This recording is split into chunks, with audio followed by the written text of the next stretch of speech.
my way of giving back to the community. The agenda is that how I grew my Twitter and LinkedIn following from 0 to almost close to 55,000 followers in the last year or so. That's what we'll be discussing, and that has resulted into substantial growth in the business for my agency. So it's not just vanity metrics that we'll be talking about, but it's actually resulted into a lot of business for my agency. So, shall we get started now? Yeah. Yes. So just a bit about me. I have been in the SEO industry for close to 12 years now. Just like almost everyone here, I used to do content sites. Around 2020, I decided and made a conscious shift to doing SEO for e-commerce brands. And since the last year or so, around 1.5 years back, is when my personal branding journey started. That's when I realized the importance of personal branding, and I've been doing it since. So since the last year, I've grown my following from 0 to 35,000 on LinkedIn, 0 to 20,000 on Twitter, and 0 to 2.4 thousand on YouTube. I've done only around 10-12 videos on YouTube so far. And that has resulted into 6-figure e-commerce SEO agency. So it's not just vanity metrics, but it has actually resulted into a good revenue for our brand. And all of my lead flow right now is inbound. So this is something that is actually possible through social media, through personal branding. This is my LinkedIn profile for you to see. Close to 35,000 followers. This is my Twitter, now X, 20,000 followers there. These are some numbers. Since the last 365 days, I have done around 12.7 million views in total. So just in the last 365 days, close to 13 million you can say, if we combine YouTube as well. So just in the last 365 days, that's the amount of eyeball that my content has gotten, around 13 million. This is the screenshot from my Twitter dashboard. Just in the last 365 days, close to 7.1 million views. Then there is 59,000, if it's not visible, but close to 60,000 you can say bookmarks. So this means that 60,000 people have saved something from your content, which means you are producing helpful content and they're getting value out of it. So once they save something from you, that's a clear indication that when they want to think about that topic, your name comes to their mind. So I primarily talk about e-commerce SEO. So when an e-commerce brand thinks of doing SEO for their e-commerce store and they have my content saved in their bookmarks, it's very, very easy for them to reach out to me and get started. This is LinkedIn, 5.6 million impressions in the last 365 days, as you can see. And you can notice that the graph has been very stable throughout the year. So no major ups and major downs. That means I'm getting views constantly throughout the year. It's not that just 1 or 2 posts went viral and then it tapered off. This has been a constant graph throughout the year, which is what we want when we do social media. We don't want just to get views from 1 or 2 posts and then no views at all, but each of our posts should be getting some sort of traffic throughout the year. Now, obviously if it's not obvious so far, there are some reasons why I focus on personal branding and why you must as well. So first of all, it establishes you as an authority in your space. How? Because a lot of people do things much better than you. For example, in my case, I'll just present in the next slide. I was ranked as number 2 SEO by Favicon, which is a ranking agency that ranks creators in different industries. I'm no way the best SEO that I know. I know much better SEOs than myself. But just because I have been putting content related to e-commerce SEO out there and it has been getting traction, they thought that and they ranked me that okay, this creator has been doing much better than all of them. So it opens doors, it opens possibilities that's generally not possible without you doing personal branding. So that's the first thing that you can get benefit from when you do personal branding, is it establishes authority.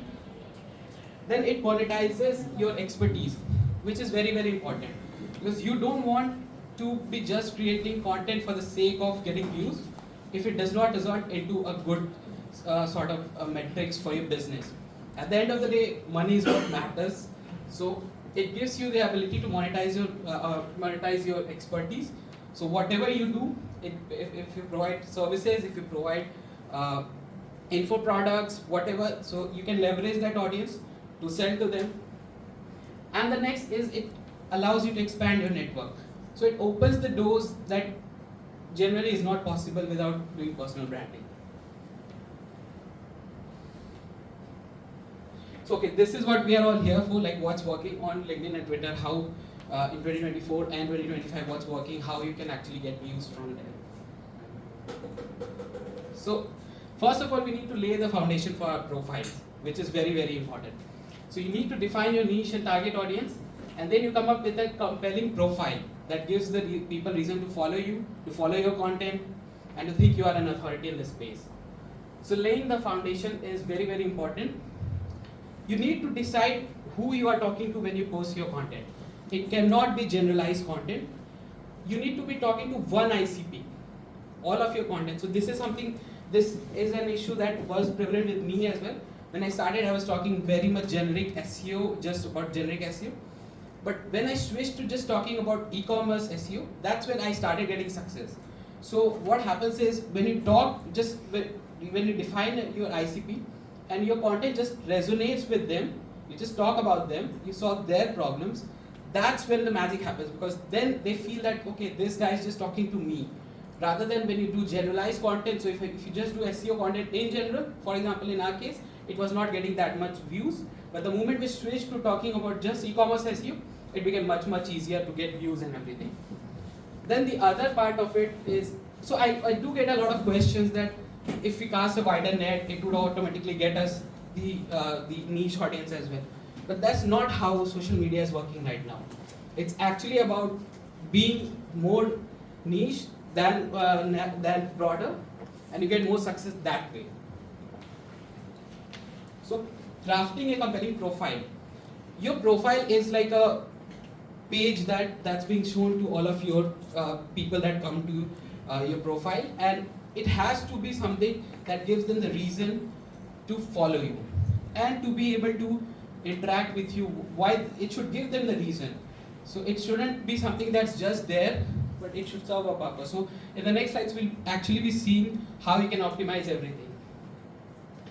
So there are three parts to optimizing your profile. First is bio, second is the profile picture, and third is the banner that's there. And each of these are very, very critical. So none is lesser than the other. But if you ask me, bio is something that is the most important thing that you need to optimize for. So your bio should be direct and impactful. There should be no fluff in that. We'll see it with live examples in the next slides, but this is the way your bio should be done. You should directly state who you are.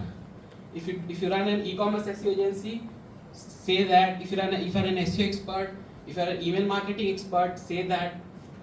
And the most important thing is, when a visitor lands on your profile, they're not actually thinking about you, they are thinking about themselves, how you can help them or how you can be of benefit to them. So always think of your profile from a third party POV, that okay, how my profile would look to someone who's just landed on my profile, and how it would be helpful to that. And for that, it's very important that you define your ICP. Otherwise, if your content is general, it will become very difficult for you to actually understand how it would look to your ICP. So it's very important to highlight the value that you provide to your audience. So we'll actually look into it in the next slides. So this is my Twitter bio. I clearly mentioned that I 10x revenue for e-commerce brand with super SEO. So I clearly mentioned that I help e-commerce brand. I help them with SEO. Straightforward. 0 to 300K organic traffic per month. This is a milestone that we have achieved for our client. So they know instantly that this is an instant credibility boost there.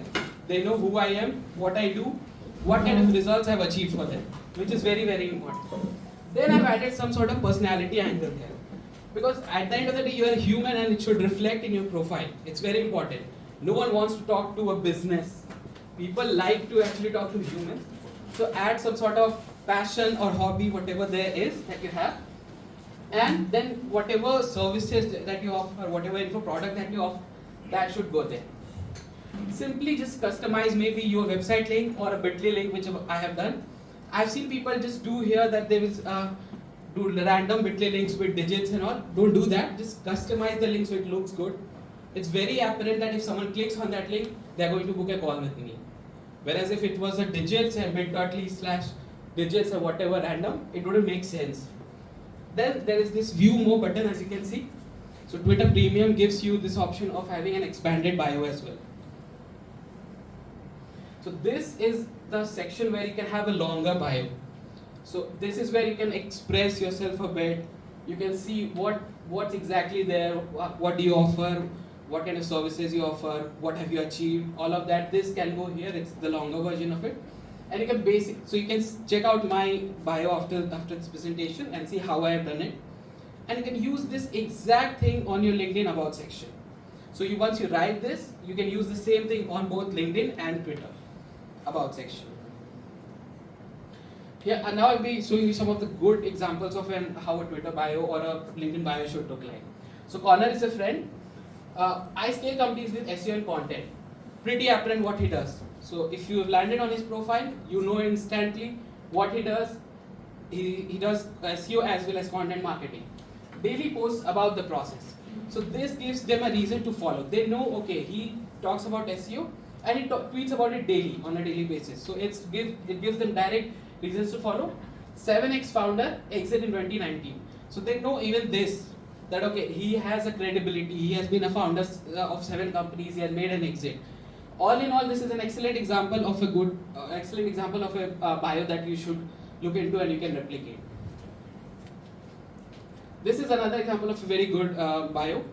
Top e-commerce email marketer and agency owner. So pretty apparent what he does. There's no miscommunication there. There's no nothing that's secret of what he does. The audience does not have to figure out actually what they do. We have sent over 1 billion emails for our clients. So he's an e-commerce email marketer. Let's assume you are an e-commerce brand, which would be his ICP. You landed on this profile. You see that he's an e-commerce email marketer. He has sent over 1 billion emails for his clients. Pretty apparent what he does, what kind of results he has achieved for his clients. Resulting in 200 plus million in email attributable revenue. Very, very apparent what he does, what kind of results he has achieved, why you should follow him. Everything is very apparent here. There's no mystery to it. So when someone lands on your profile just by looking at your bio, there's a very, very high probability I'll click on the follow button if I'm an e-commerce brand owner. And if I'm looking for doing an email marketing campaign for my e-commerce brand, he would be the guy to have a conversation with. So this kind of sorts out about what should be included in our bio. So when you do this, look at the best profiles in your space who are good followers for bio, for inspiration. Do not copy what they're doing exactly, but it's always good to take inspiration. Next part, which is very, very important, is the banner section of your profile. Because what I think for the banners is, it should look like a standalone image. So if you just see the image, regardless of whether you are on a profile or not, it should give you all of the details that you require. So it should tell you everything that's there to know about you, what you do.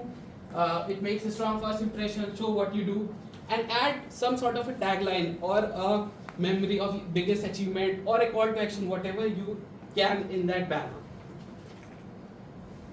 So this is my banner. I help brands grow with super SEO. So I made it apparent that I help grow e-commerce brands with SEO. I can rank top 2 e-commerce SEO consultant. So this is something that adds credibility to my profile right away. That okay, I have been awarded with something. Now we'll look at some other examples as well. So this is Chase Diamonds. I help e-com brands make more money with email marketing. So again, it's very apparent that he does email marketing for e-commerce brand. 200 million in client email revenue. That's also very apparent that these are the results. He also has got his email as well as a picture. So my question is, if you see this image, just this standalone image anywhere, isn't it very apparent what he does, how he does it, what kind of results he has gotten for his clients, how you can contact it? So you don't even need to land on his profile to understand what he does. Just by looking at this image, you'll be able to understand what he does, what kind of results he has gotten. Jasmine Alec, I'm sure all of us know him from the LinkedIn. Learn how to build your brand and your business on LinkedIn. Very apparent. Few good things that he has on his profile is as seen on. So he has added what brands he has worked with. or he has been seen on.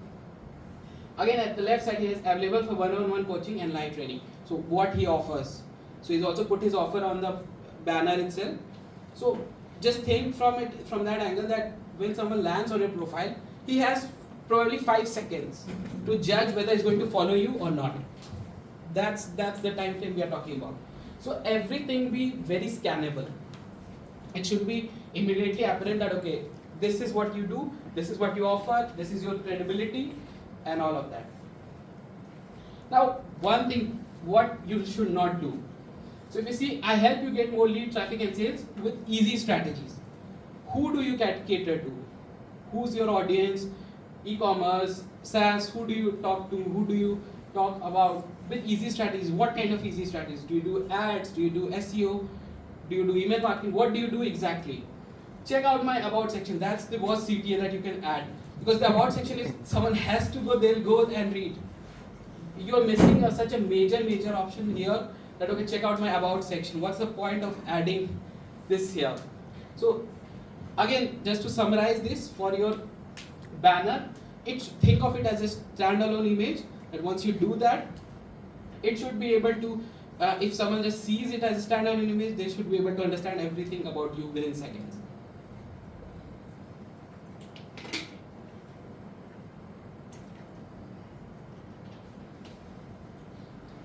So the last part of the profile optimization is having a profile picture. I see a major problem with profile pictures is people think this Twitter, LinkedIn is Instagram, and they'll just post an Instagram profile pictures there. It does not work that way here. Your profile picture should be professional, it should be a headshot, and there should be a decent backdrop, it should be professional smiling, because it should be an inviting kind of a profile picture.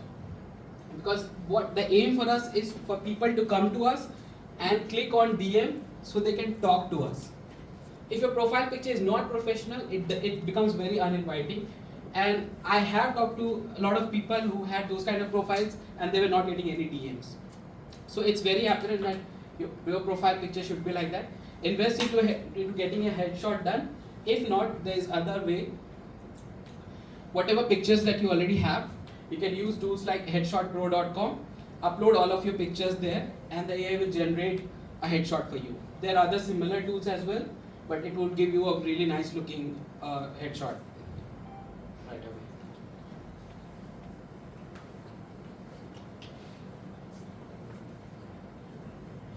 So this was the part of profile optimization. Once your profile is sorted, that means if someone is coming to your page after reading or consuming your content, they're going to follow you, which is an important part. But the more important part is actually to get people to consume your content and come to your profile. So what's working for me on LinkedIn right now that helped me achieve almost close to 5.6 million views in the last year? 4 types of posts. First is carousels. Carousels are basically PDFs that are in horizontal scrolling format. Then there are posts with images, videos, and posts that offer some lead magnet. So I go into detail of each one. First of all, carousels. So this is how a carousel would look. You do a post, and then there will be horizontal scrolling option there.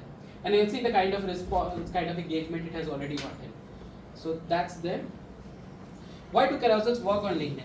So any social media platform is based on how much interaction and how much time is being spent on the platform. And that's what the platforms reward. Same is true on LinkedIn as well. So the more time people spend, because it's such an easy task to scroll horizontally, people, once they start scrolling, I have seen people scroll through the end. So it also gives them some sort of achievement to actually finish the carousel. So what happens is they spend more time on your content, they like the content, they engage with it. So LinkedIn pushes it more. And it pushes it more by a mile. So any other format that does it, carousels work the best out of it. Now, one question that I get is, how do we actually make these carousels? We are not graphic designers or UI designers, so how do we do it? Very easy. Just go to Canva, type LinkedIn carousels, and you'll get tons of these templates, and you can very easily just customize any of them. So expect first 3-4 of your carousels to look horrible, but you will get better with time very easily. Next type of post that does really well is text post with an image. So when you put an image with a text post, only the first 2 lines of a post are shown on LinkedIn, and then there is see more button. So those 2 lines are very important. Those are the hook lines. But along with those hook lines, that image is equally very, very important. It has to be attention grabbing. So you cannot just generate an AI image and just put it there. So unlike on YouTube where you see a lot of AI generated thumbnails, it does not work on LinkedIn. What works on LinkedIn is real pictures, graphs, charts. So for example, if you see this for my post, those were the first 2 lines, those are the hook lines. This is the graph, and add some sort of arrows there, point to it something, so that immediately captures the attention of the reader. That is, and you can see the kind of engagement it has got. So again, pair that with a strong hook, add arrows, and should be catchy to the eye. That's very, very important. The next thing is, I mean, with AI content out there, text content has become a commodity. So if you want to stand out on any platform, do video content. Just record your screen doing something, and along with the text, put a video as well. Because that instantly adds a lot of credibility to your profile. And since the time I started doing that, I started getting much more leads through this method. Because then people put a face to your name, and that hesitation of reaching out to you becomes very, very less. So you can see this is the kind of post it would look like. Those are the 2 hook lines, and then there's this video, and you can see the kind of engagement it has gotten. This is like the magic tip that has worked really well for me on LinkedIn, lead magnet post, and also on Twitter. So you give value and you get engagement in return. But for this, you need to have your ICP defined. You need to know who you are talking to, what kind of value you would be giving. So value could be any sort of templates, GPTs, anything, prompts, tools tailored for your audience needs. So it cannot be general. So for example, if I talk about e-commerce SEO, I would give something for e-commerce or for SEO. So you do that, and let me show you how it's actually done. You tell what you're going to give. So I've done a custom GPT. This is what it does. To get this free GPT, you have to follow me, you have to like this post, and to comment send GPT. So that instantly gives them a thing to do. You can see the kind of engagement it has gotten, almost 1600 likes, 143 reposts, 1800 comments. So people want this, and they're ready to like, comment for this. So you get massive reach, you get a lot of followers as well doing this, and in return you give something of value to them. So what happens if they use this? They actually come back to you and they sign you, become your client after a while. But make sure you give value there. And same is true for LinkedIn, for Twitter as well. Actually, on Twitter it's even easier. There are tools like Tweet Hunter where you can set up an auto DM campaign. So if someone comments on your post, they'll automatically get a DM. You don't even need to lift a finger. LinkedIn is very much against automation, so it's a bit tough. So what I do is after a while, I'll just edit the post and I'll include the link there itself. You cannot automate DMs on LinkedIn yet because they are very much against automation. So that wraps up the content strategy for LinkedIn. Those 4 types of posts are working really well. Just to summarize, carousels work best. Don't do just text only posts. They are not doing really well right now. Do text with images, do video content because that sets you apart, and then do these lead magnets. Do them as frequently as you like, once a week, twice a week, because it works really well. Then there's Twitter content strategy, which is a different ballgame altogether. The content for LinkedIn, you can repurpose it, but the formats are very different. So first is threads, like we all know, long form tweets, short punchy tweets, and auto DM content. So we'll get into it. This is a normal thread, as you can see. With thread, the first tweet is very, very important. First tweet is what that sets the tone. So make sure your hook line is very, very important. I'll get into it how you can generate these hook lines very easily, how you can actually make these hook lines irresistible. But these hook lines and this image would actually make it much easier for you to get views. Then Twitter Premium has come up with this new format where you can do long form posts. So long form posts are where it's almost like an article. You can have multiple images, you can have as much text as you want, and in some cases they are actually doing better than threads right now. So it's actually good. You should definitely try this format as well, because what happens is it removes that tweet angle from reading. So it removes the distraction and people are able to actually read it just like an article that they would read on a blog. So again, the two other were auto DMs, which is very similar to LinkedIn. You just use the same content here, set up auto DM using Tweet Hunter, and you'll be able to just send them the DMs. Ask them to comment something and they'll comment it, and you'll be able to send them the whatever file or lead magnet that you have. Now this is the most important part of our presentation, hooks. No matter how good your content is, if you're not nail the hooks, you're not going to get views. It's as simple as that. So your hook should always lead with curiosity. Always. There should be a curiosity angle, because that would stop the scroll. Make it about the user and keep it short and punchy. So here are some examples. You can read, but I'll give you an easier way of actually generating a really good hook. Use ChatGPT to craft irresistible hooks. This is the prompt that you can use, and it actually works really well, and it will give you a lot of options. So you prepare your post first, then paste that post there, and it will give you the hooks that you should be using. But again, don't just take that hook as it is. Use your knowledge and edit it to make it more engaging and more actually usable for the platform. So a good example of hook, I'm not sure if this is actually readable, but it's why do you charge so much for a Bosnian guy? So it's very intriguing. The moment someone sees it, it's a very scroll stopping thing. And if you go through Jasmine Anik's profile, his hooks are really good. So what you can actually do is go into shoulder niches or different verticals. So if you are an SEO guy, look for email copywriting accounts that are doing really well. Look for general LinkedIn accounts and see what kind of hooks they are using. This is the game-changing part here. And use those hooks for your own content. Similar hooks, just refine it for your content. Because they are in different verticals, you are not actually directly copying it, but you are taking that pattern and you are refining it for yourself. Or you can actually give those hooks as info to ChatGPT and then ask them to suggest similar kind of hooks. So then ChatGPT produces even better hooks than earlier. So how do we actually come up with ideas? So I post once every day on LinkedIn, so that's 365 posts. I tweet 5 to 6 times on Twitter every day. So how do I come up with so many content ideas? You have to study what works and what your competitors are doing. The easiest way is to use Clio Chrome extension for LinkedIn, Tweet Hunter for Twitter. You go to any profile using these two tools, these two extensions, and it will show you the top performing posts of that profile.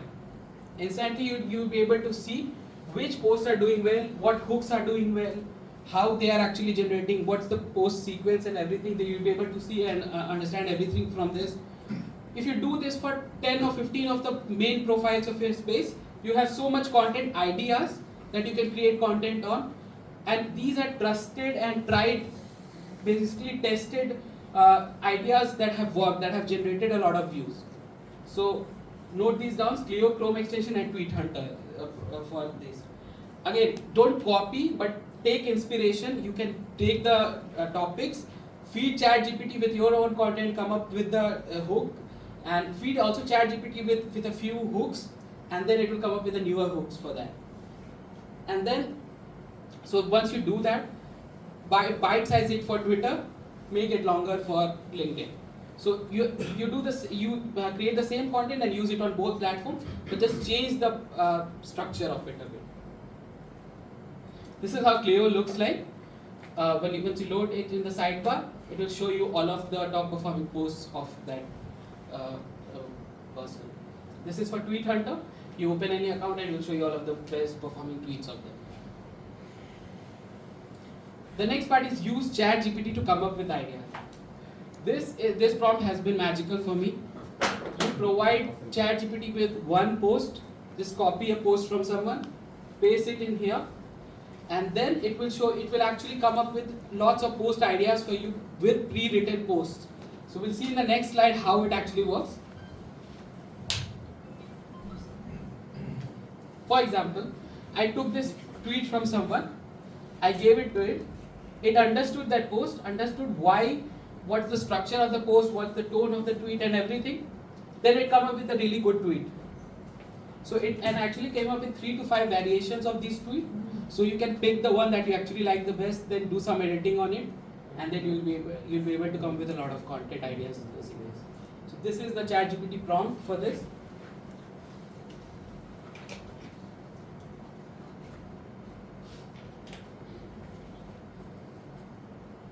So okay, now the content part is sorted. What would be your posting strategy for LinkedIn? For LinkedIn, you can only post once per day. If you try to post more than once per day, it limits your reach by a lot. So we have tested this, but what works really well is posting in the time when your ICP is active and just once per day. But after you have posted, make sure to be active and engaging. So it's LinkedIn platform is actually very, very dependent on the comments and the amount of reposts that you get. So make sure you have a network of people that you actually comment on and be visible on their profiles. So when you post something, they also come and actually engage with your content, which is very important on LinkedIn. This does not work on Twitter. So I scratch your back, you scratch mine, does not work on Twitter, but it works really well on LinkedIn. So you have to create a community of people where when you post something, they actually come and engage with your content, and when they post something, you have to do the same for them. So again, be authentic and always quality over quantity. So if you are even posting thrice a week, that's fine.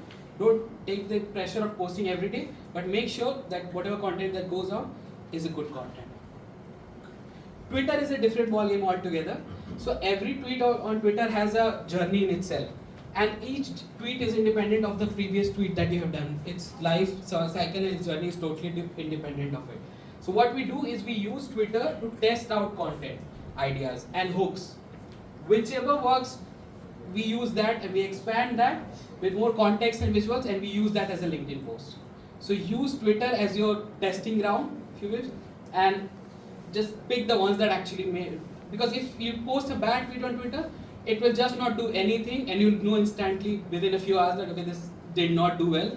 So you know that okay, this is not a good tweet, this is not a good hook. So you can test out whatever you want to test there, and whatever succeeds, just use on LinkedIn. So yeah, this kind of sums up the presentation. I mean, I was in the same shoes when I came last year. I was hardly at 5 or 8,000 followers. But since then, just being consistent and posting daily and interacting, and I've been able to achieve this. And not only just this, 30 million views in the last 365 days, but it has also helped me build an e-commerce SEO agency and take it to 6 figures. So it's not just vanity metrics on social media, it actually results into money, which is very, very important. So when you talk to your ICP, make sure you have an end goal in mind. It should not be just about getting views and likes, but it should be about how you sign the client. So your content should always reflect that. Don't forget that, because social media is a world where vanity metrics rule, but your end goal should be your priority. I'll sum this up with this quote, that your brand is actually the single most important investment you can make in your business, and personal brand is something that is even more important at this point. You can grab the ChatGPT prompts here, and you can connect with me as well on this link.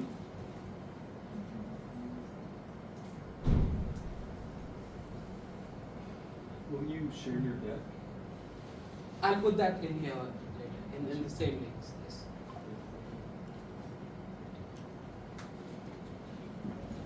So we'll do a Q&A session if people have questions. Yes.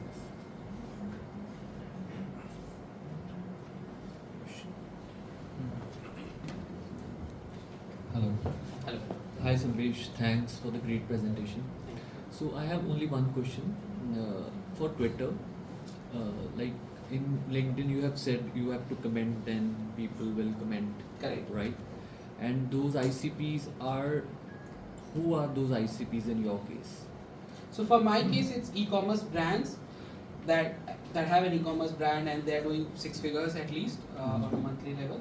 But what happens is those people are actually not going to like and comment on your content.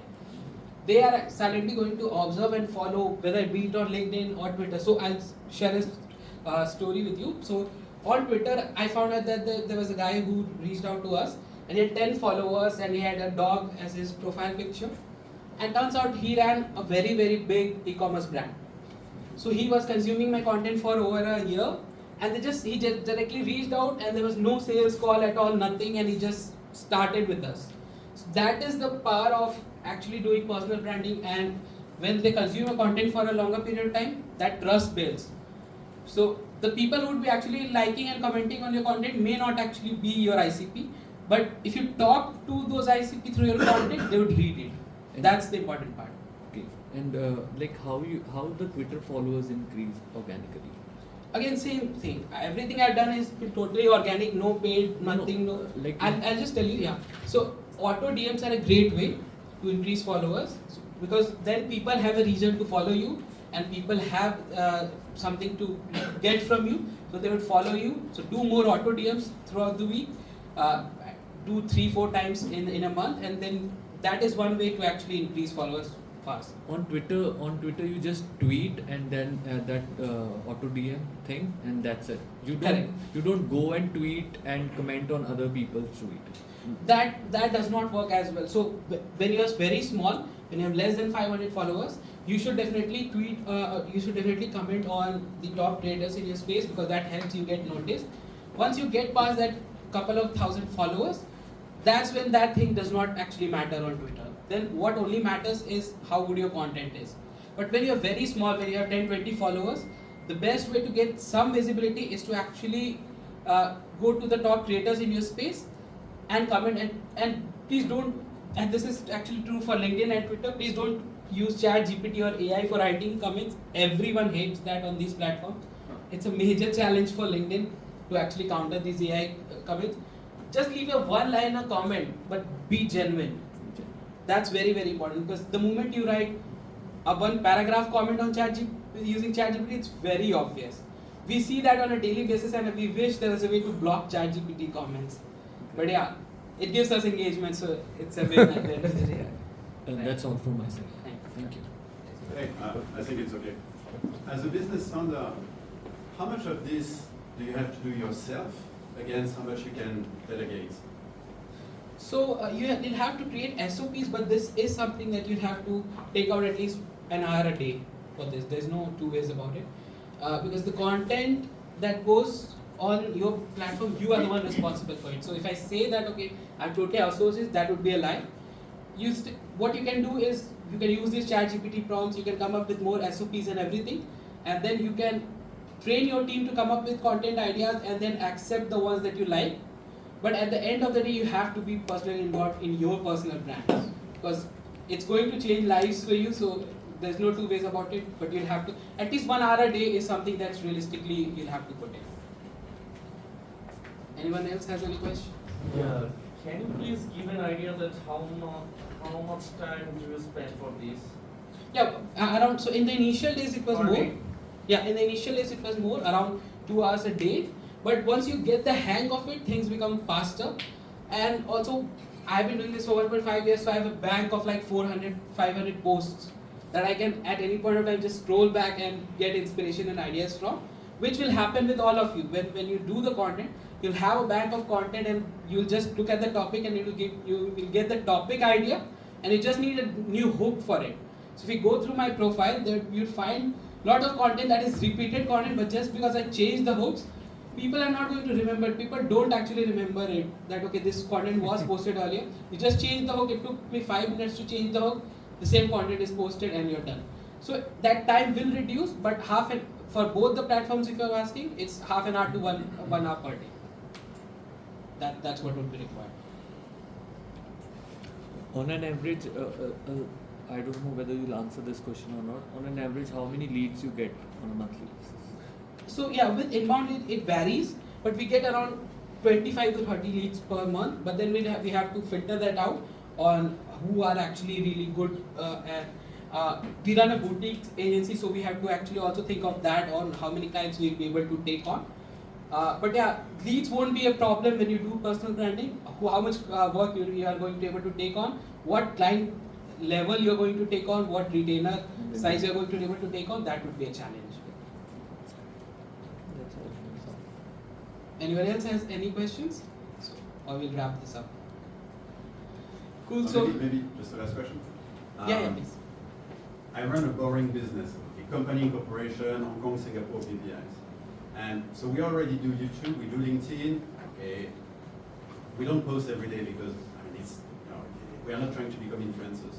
On Twitter, so far I've been reluctant to do it because to me it was like really B2C. But would you say that this is changing and you can reach out to other businesses on Twitter nowadays? Yeah, very much. So for me, it's my whole profile is built on B2B because we do e-commerce SEO for e-commerce brand.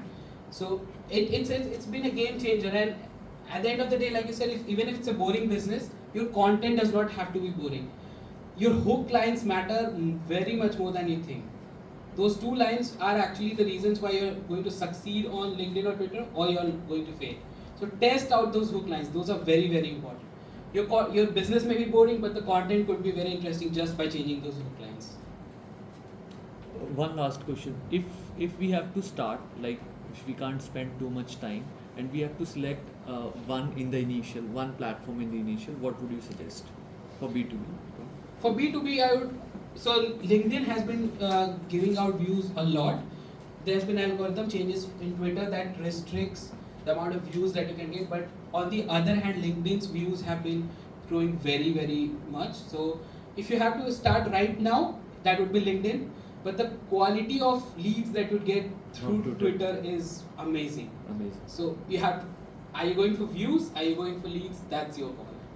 On the leads part, Twitter is better. Yes, it's much better. It has been much better for us, especially because when you write SEO content, you attract a lot of SEO followers as well. Whereas on Twitter, it has been a lot of e-commerce brands that follow us.